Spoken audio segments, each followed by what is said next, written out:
করেছিলাম কুমড়ো আলু দিয়ে তরকারি আর রুটি। তো সেই কুমড়ো আলুর তরকারি ছিল, তো সেটা মানে ভালোই আছে, তো সেটা দিয়েই মুড়ি মাখিয়েছি, মেখে খাচ্ছে এখন। এটাই হচ্ছে টিফিন। তো আমাদের বাঙালিদের বছরে তো সব থেকে বড় পুজো দুর্গা পুজো, আমরা সবাই ওয়েট করে থাকি মা আসবে মা আসবে। অ্যাকচুয়ালি কিছুদিন আগে, কিছু বছর আগে অবধিও যখন দশমী হয়ে যেত তখন আমি খুব কাঁদতাম। তার কারণ হচ্ছে মা চলে যাচ্ছে, আবার একটা বছর ওয়েট করতে হবে মা কবে আসবে। আর ছোটোবেলায় মানে যখন থেকে আমার জ্ঞান হয়েছে, যখন থেকে বুঝতে শিখেছি, তখন থেকে পুজোর সময় হয় নতুন জামা কাপড় হতো, ঘুরতে যাওয়ার সেরকম টাকা পয়সা থাকতো না, কিছু না কিছু প্রবলেম থাকতোই দুর্গা পুজোয় ইকোনমিক। না হয় যে বছর জামা কাপড়ও হতো, টাকা পয়সাও থাকতো, আর সে বছর শরীর খারাপ হলো, জ্বর হলো, যেতে পারবো না, মানে এরকম চলতেই থাকে। তবুও সেগুলো সহ্য করা যায়। কিন্তু এই বছর দুর্গা পুজোটা আমার জন্য এতটা খারাপ যাবে আমি বুঝতে পারিনি। ষষ্ঠীর দিন, কারণ আমার পর ধরতে গেলে থাকেই না, তো ষষ্ঠীর দিন গেছিলাম পরের সাথে বাইকে করে। আর আমার ভাগ্যটা এমন যে শাড়িটার যে ব্লাউজটা পরেছিলাম সেটা সব থেকে সুন্দর লাগছিল, ঠিক আছে। শাড়িটা ব্লাউজটা তো মানে ব্লাউজ শাড়ি তো অবস্থা খারাপ, তো ব্লাউজ শাড়ি গেলে নতুন আবার হবে। তো আমি যখন আসছিলাম, যদিও অ্যাক্সিডেন্টটা হওয়ার কথা নয়, আমি পড়ে গেছি। তো আমি 2-3টে অ্যাক্সিডেন্ট দেখে এসেছি, তারপরে হয়েছে আমার মাথার এই সাইডটা পুরো এরকম ফুলে গেছিলো, এই সাইড 2টো সাইড লেগেছিলো, কিন্তু ব্রেন লাগেনি এটাই। আর এখানটা ফুলেছিল, কমে গেছে, বাট এখন একটা ফুসকুড়ির মতো হয়ে গেছিলো, সেটা ডাক্তার দেখায়নি, আর ওষুধ বলে এনে খেয়ে তারপর সেটা মোটামুটি এখন ঠিকই আছে। তবে হ্যাঁ, একটু শুতে গেলে মাথাটা কেমন যেন ঘুরে ঘুরে যায়, এটাই যা প্রবলেম। তো দেখা যাক, ডাক্তার হয়তো পরে একবার দেখিয়ে নেব। সত্যি কথা বলতে সব কিছুই মানা যায়, নতুন জামা কাপড় না হওয়া, অর্থনীতি কষ্ট, কিন্তু শরীর খারাপ হলে না খুব কষ্ট হয়। পুজোটা সারাক্ষণ বাড়িতেই কাটিয়েছি। অষ্টমীর দিন অঞ্জলি দিতে গেছিলাম, প্রত্যেক বছর দিই, সেই জন্য ভাবলাম এবছর মায়ের কাছে দিই। এই আর কি, ভগবান সুস্থ রাখলে থাকবো, না রাখলে আর থাকা হয় না। তো চলো টাটা, আবার পরে দেখ। বন্ধুরা এখন প্রায় বিকেল 5টা বাজতে যায়, 5টা বাজতে বাকি আছে 15 মিনিট। আমার বিকালের বাসন দেওয়া হয়ে গেছে, ওদিকে জলও এসে গেছে। তো তারপর তো তোমাদের সাথে সকালে কথা বলার পর আর কিছু শেয়ার করা হয়নি। তো আজকে রান্না হয়েছিল দুপুরবেলা আমাদের ফুলকপি আলুর তরকারি আর ওল আলু দিয়ে তরকারি, নিরামিষ, বৃহস্পতিবার নিরামিষ হয়েছিল, মাছ টাছ হয়নি। আর লক্ষ্মী পুজোর তো একটা ব্লগ ভিডিও তোমাদের সাথে শেয়ারই করেছি, এর আগে আমাদের ব্রাহ্মণ দিয়ে পুজো হতো, এখন আমরা নিজেরা করি। তো যাই হোক, আমরাও ব্রাহ্মণ, তো সেই জন্য অসুবিধা হয় না। তো এখন বালতিটাকে সরিয়ে দিই, ভর্তি হয়ে এসেছে, বালতিটা সরিয়ে দিয়েছে। আর এই দেখো, এই বালতিটায় বাসন ভর্তি, দুপুরবেলা নামানো হয়নি, বালতিটা ফাঁকা করে দিই, তাহলে পরে জল তুলতে সুবিধা হবে। তো বন্ধুরা, আমি তো বিভিন্ন মানে আমার যাদের ভালো লাগে তাদের আমি ব্লগ ভিডিও দেখেই থাকি, মানে দেখে থাকি, মানে ব্লগ ভিডিও না দেখে আমার যেন মনে হয় যে আমি কিছু একটা বড় মিস করে যাচ্ছি, যেটা আজকে আমার দেখা হয়নি। কারণ আমার খুব ভালো লাগে ব্লগগুলো, তবে সবার না, সবাই সবার প্রিয় হতেও পারে না। যেটুখানি আমি দেখি যেসব মানুষগুলো, তাদের আমার রেগুলার বেসিসে দেখতে হয়। এর মধ্যে আমি একজনকে আমি দেখলাম, যার জীবনে প্রচুর দুঃখ কষ্ট, এবং সে খুব ভালো, মানুষটা নিঃসন্দেহে ভালো, দিদি হবে কি বোন হবে আমি জানি না, কিন্তু সে এখন ভালো আছে, কারণ তার দুঃখ কষ্টটাকে কাটিয়ে সে এখন ভালো আছে। কিন্তু আমার মানে আমার জীবনে কি দুঃখ কি কষ্ট যদি আমি তোমাদের কোনোদিন গল্প করি না, তোমরা বুঝবে তুমি কি করে সহ্য করেছো, কি করে সহ্য করেছো, কি করে তুমি আছো, মানে এখন অবধি তুমি কি করে আছো।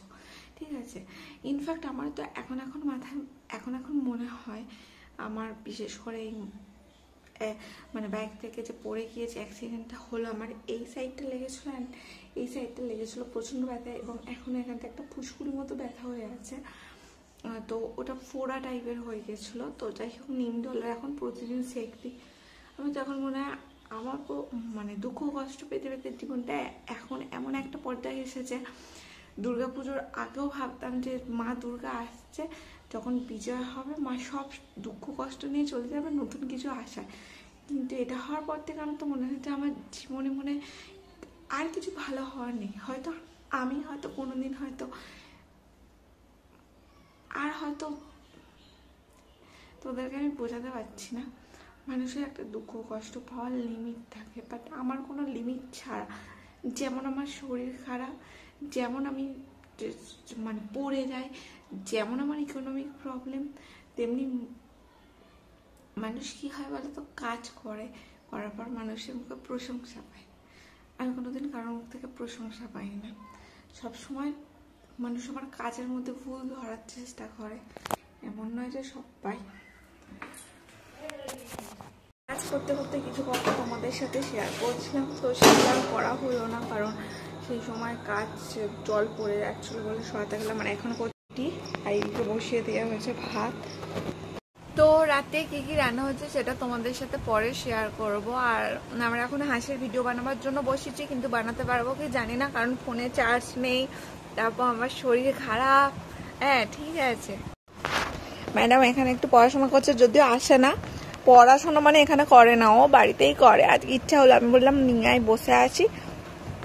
এই যে তোমাদের সাথে যে কথাগুলো শেয়ার করছিলাম, হ্যাঁ মানুষের জীবনে মানে কষ্ট থাকে, কষ্টের পর হাসি আসে, সুখ আসে, কিন্তু আমার জীবনে সেটা কোনোদিন আসবে কি আমি জানি না। আদৌ মানে আমার এখন মনে হয় আদৌ আমি বাঁচবো কিনা, এটা হচ্ছে আমার সন্দেহ হয়।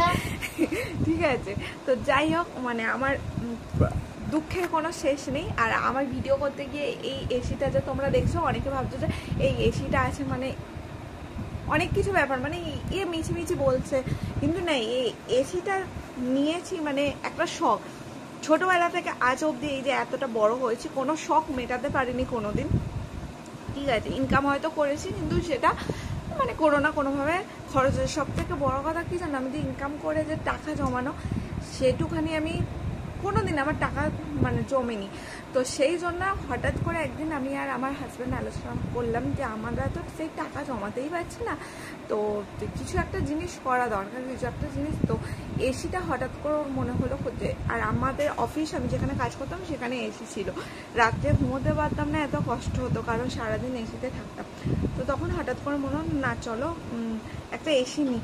এবার হঠাৎ করেই মনে করেছে, বিকালবেলা দোকানে গেছে, আমি জানি যে ইয়ার্কি করছে, কারণ লোন চলছে, আবার এসি আবার হয় না, বলে ইয়ার্কি করেছে। তারপর দেখছি না, সন্ধ্যাবেলা সত্যি সত্যি এসি বুকিং করেছে। তো এটা ধরতে গেলে মানে ছোট থেকে বড় হওয়া অবধি কোনো শখ পূরণ না হওয়ার এইটুখানি জাস্ট শখটাকে পূরণ করার জন্য এটাকে নেয়া। আর মানে দুঃখ আমার পিছু পা ছাড়বে না আর কি। আমি দেখেছি দুঃখ ছাড়া মানে আমার একটা দিন কাটে না দুঃখ ছাড়া। আর দুঃখ আর অঘটন কোনো না কোনো, তাও যদি শরীর ভালো থাকে তবুও সব ঠিক আছে, কিন্তু এখন আমার এমন অবস্থা যে শরীরও খারাপ হতে লেগেছে। জানি না ভগবান কি করবে আর আমার সাথে, যাই করুক সেটাকেই তো মাথা পেতে নিতে হবে, কারণ ভগবানের ঊর্ধ্বে তো আর আমরা কোনোদিন যেতে পারিও না, যেতে চাইও না। আর ভগবানকে সবসময় মানবো, যাই করুক উনি। তো যাই হোক, এটাই তোমাদের সাথে শেয়ার করা ছিল। আর ষষ্ঠীর দিন মানে হয় না যে মানুষের যে জিনিসটা যত বেশি আপন হয়, যেমন কোনো মানুষ কাউকে যত বেশি আপন করে দেখবে, সেই আপন মানুষটা কিন্তু তাকে সবার প্রথম আঘাত দেয়। তেমনি আমি যত ড্রেস আমার আছে, ওই শাড়িটা আর ওই ব্লাউজটা আমার খুব ভালো লেগেছিলো, নীল আর হোয়াইটের কম্বিনেশন। আর আমার বর সত্যি কথা মানে খুব ভালো কখনোই বলে না। একমাত্র ওই দিন বলেছিল যে ঠিক আছে তোমাকে এটা পরে খুব সুন্দর লাগবে। সেদিনই আমার অ্যাক্সিডেন্টটা হলো, পড়লাম, মাথাতে চোট লাগলো, ফোনটাও আমার হারিয়ে যাচ্ছিলো। যে এই ফোনটা ছাড়া আমি ভিডিও হয়তো করতেই পারতাম না, ভিডিও পুরো বন্ধই হয়ে যেত। কারণ ফোন কিনতে গেলে এখন মানে ভিডিও কোয়ালিটি একটু ভালো হওয়ার জন্য ফোন কিনতে গেলে অনেকটাই টাকা লাগে। যাই হোক ফোনটা পেয়েছি, এমনকি এই কানেরটাও আমার হারিয়ে যেত আর খুলে গেছিলো। তো এইগুলোর দিক থেকে বাঁচা হয়ে গেছে। এখন মাথাটা হচ্ছে প্রবলেম হয়ে গেছে। আর তোমাদেরকে আমি ওই ব্লগগুলো আস্তে আস্তে শেয়ার করবো যে ষষ্ঠীর দিন আমি কি পরেছিলাম, শাড়ি ব্লাউজ মানে সব যাচ্ছে তাই অবস্থা হয়ে গেছে আর কি। তো চলো, আর রাত্রে কি কি রান্না হয়েছে সেটা তোমাদের সাথে পরে লাস্টে দেখিয়ে গুড নাইট বলে ব্লগটা শেষ করে দেবো। তো চলো আপাতত রাত্রে হচ্ছে এই যে রুটি, ভাত হয়েছে, ডিমের তরকারি হয়েছিল, ফুলকপি আলুর তরকারি আর ওলের তরকারি। আজকের মতো ব্লগটা এখানেই শেষ করছি। টাটা, সবাই ভালো থেকো। তো চলো টাটা।